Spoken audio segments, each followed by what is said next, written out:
Hi, my name is Sarah Durr, and I'm thrilled to be part of tonight's celebration. This year, I'm teaching pre-kindergarten, but I've also had the pleasure of teaching older students in the children's school, and I appreciate the perspective it's given me. I can see firsthand now how the foundation that our youngest students are building is going to help them soar when they're ready for more structured and directed activities. Pre-K students are natural performers.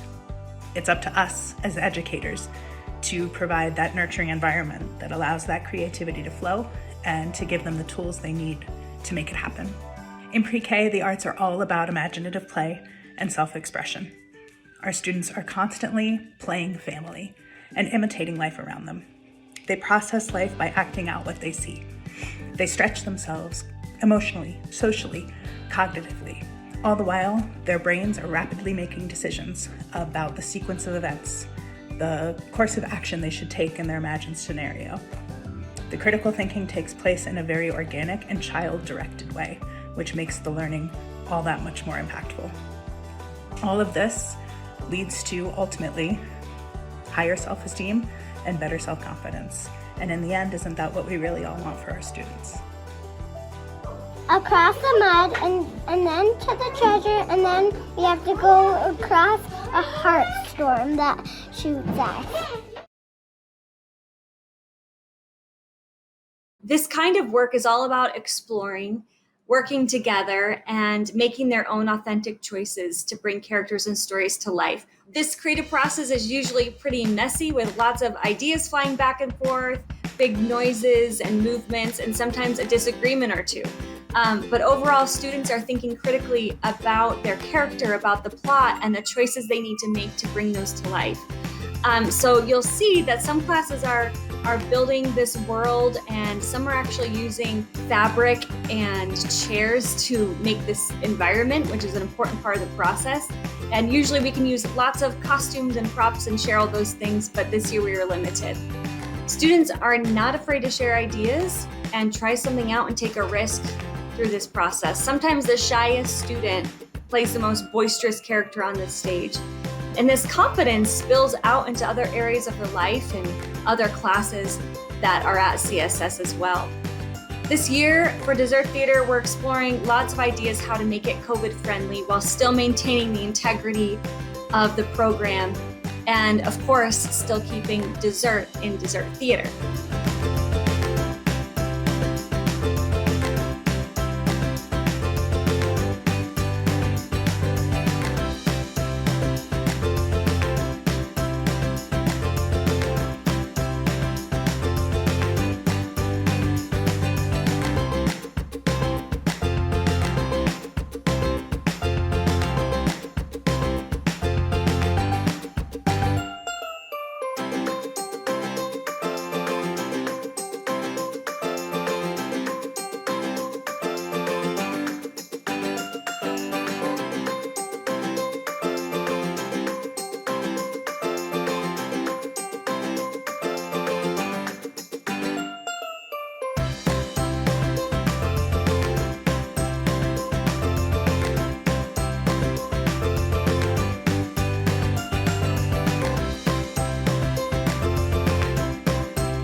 When I'm asked what theater or arts in general is used for or why it's important, I always think about the fact that when you are performing or when you are studying a scene, you are always using your mind to think critically about the current situation, what has happened to you before, and it forces you to take stock of your feelings in many different ways. And the way that this translates outside of theater and arts is that you have an individual that will be more receptive to direction, or more aware of critical thinking opportunities in the situation that they're in.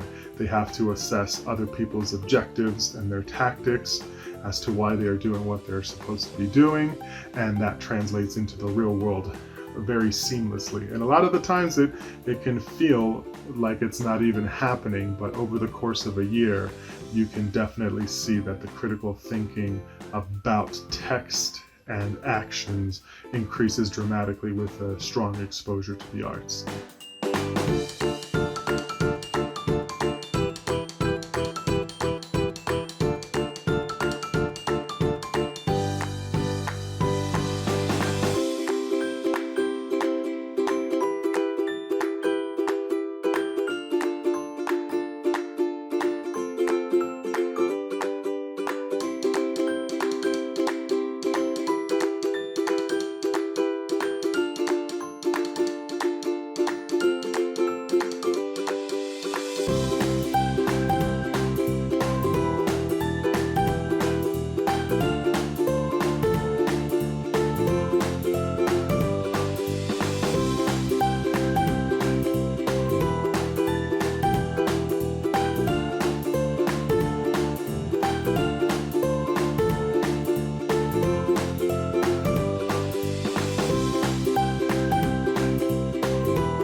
Usually at this time of year, we're preparing for our holiday performances. But in lieu of rehearsal and this whole semester of not being able to sing, we have found a lot of other really creative and fun applications of music, still hitting the curriculum and the skills, but also finding refuge, lift, and inspiration for our souls. Most of the classes I taught this semester were outside, so we could be bigger. We could have bigger sound and bigger movements and connect kinesthetically with music in ways that we hadn't before, with ribbon wands, scarves, little stuffed beat buddies, bouncing rhythm balls, bucket drums, and even a little bit of folk dancing. With the upper schoolers, we rehearsed outside, socially distanced and masked as much as we could, until it became impossible to polish our songs, not being able to hear the harmonies because we were so far apart, and it got a little bit chilly at times. Nevertheless, we tried bucket drumming, ukuleles for all, and then towards the end of the semester, we've really delved into music history of all kinds. History of rock and roll, vaudeville and Broadway, Western music history with composers, and we've had a lot of great presentations, and now I get to enjoy the upper schoolers' final presentations, which include some instrumental and vocal performances recorded safely and virtually. And I'm really enjoying the talent and offerings of the older kids as we've been rounding up this semester. So thank you for sharing your talented musical students with me, and I wish you the happiest of holidays. Bye-bye. Tick it, T, tick it, ta. T on the notes. Let's try looking at the notes. We're going to take a slower tempo. Ready? And ta, two. Fingers up and baby fingers down. Baby fingers dancing all around the town. 1, 2, 3, 4, 5, 6, 7, 8.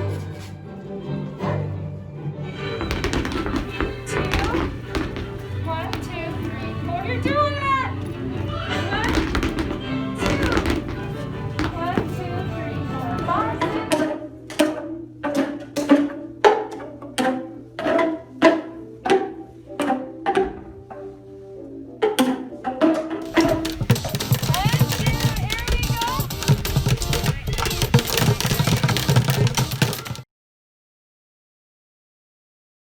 The focus of our arts program is to meet students where they are and introduce them to something that they may not be able to do just yet, but that they will learn to enjoy at some level. I have this little rock that usually sits on my desk, and it was given to me from a student when I taught in Ohio, and it says, "Without music, life would be an error. And I just think of the great outlet that music is in our lives, the creative potential that each student possesses, how it reaches into our soul, and just how it heals us or makes us happy, or just helps us to express things that we can't always put into words. So why do we teach music at CSS? Well, music is all around us. And what kid, if given the opportunity, wouldn't jump at the chance to learn how to play one of their favorite songs? At CSS, we encourage risk-taking, and that means being challenged by instrumental music, or even by singing.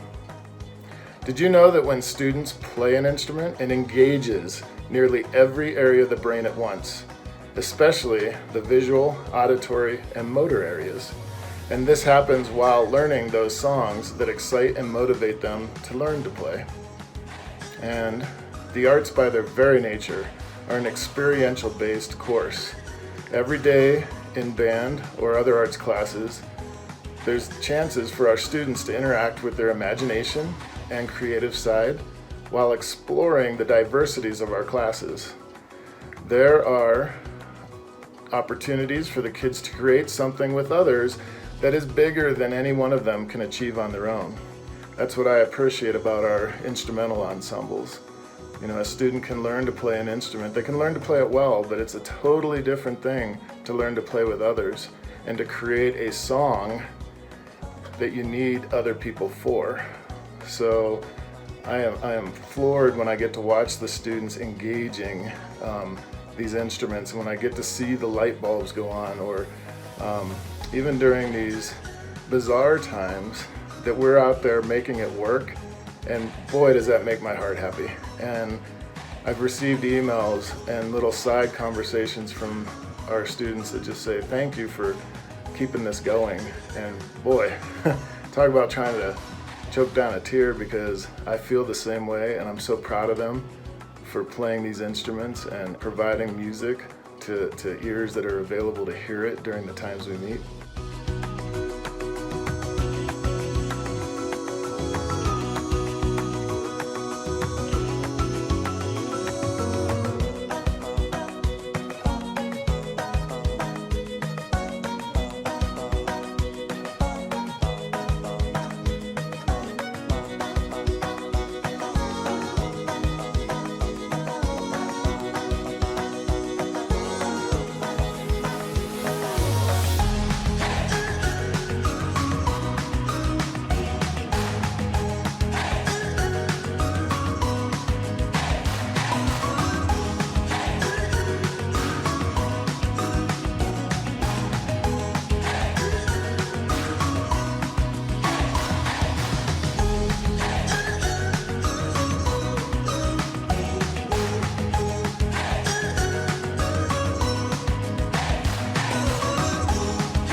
To make this music, I used an app called MuseScore, and it allowed me to add a bunch of instruments that I wanted to put in.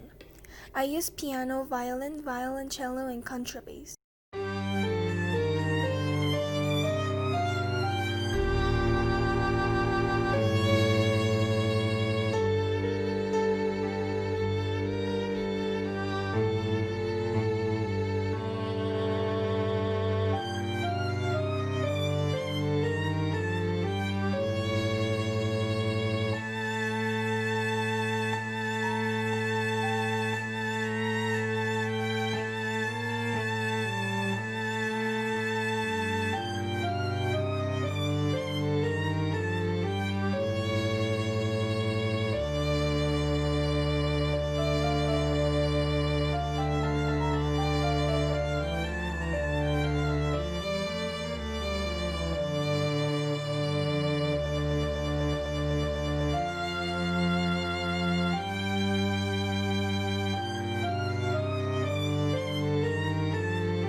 What's it like to not be alone on a Friday night, wasting away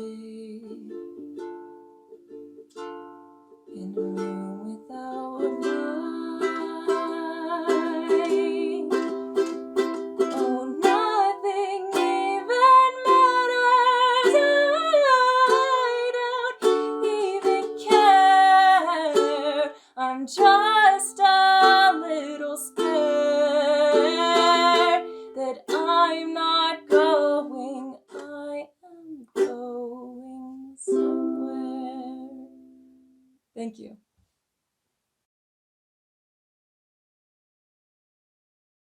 I've always felt so fortunate to have the opportunity to see students grow and develop impressive skills over their journey from pre-K through 12th grade. For me, working with students provides a never-ending exploration into creative problem solving, study of materials, techniques, and hours of enjoyment with hands-on making.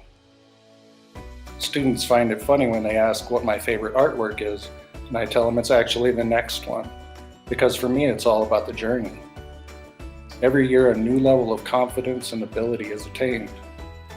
By middle school, students are identifying materials and processes that speak to them the most, while broad skills are practiced and reinforced all the way through 9th grade art foundations. All these experiences transform in the upper school into semester-long specialty electives. These classes are designed to provide immersive studio experience, like art courses at college level. This semester, featured courses were stone carving, glassworking, and digital photography, as well as the advanced art course, in which students design and implement individual studies to create exceptional artworks across a wide range of mediums. Thank you for joining us in celebrating the arts at CSS.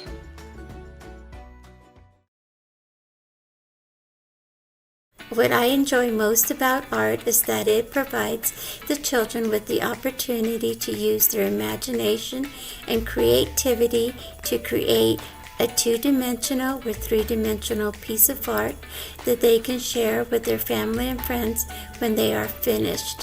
What we found out was that art was everywhere. Art surrounds us. Art can be found in a tree, or in a flower, or up in the sky in a cloud. Art can be found in the classroom, in our homes, or even in our backyards.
One thing I think is important to remember as we're here celebrating the arts is why the arts?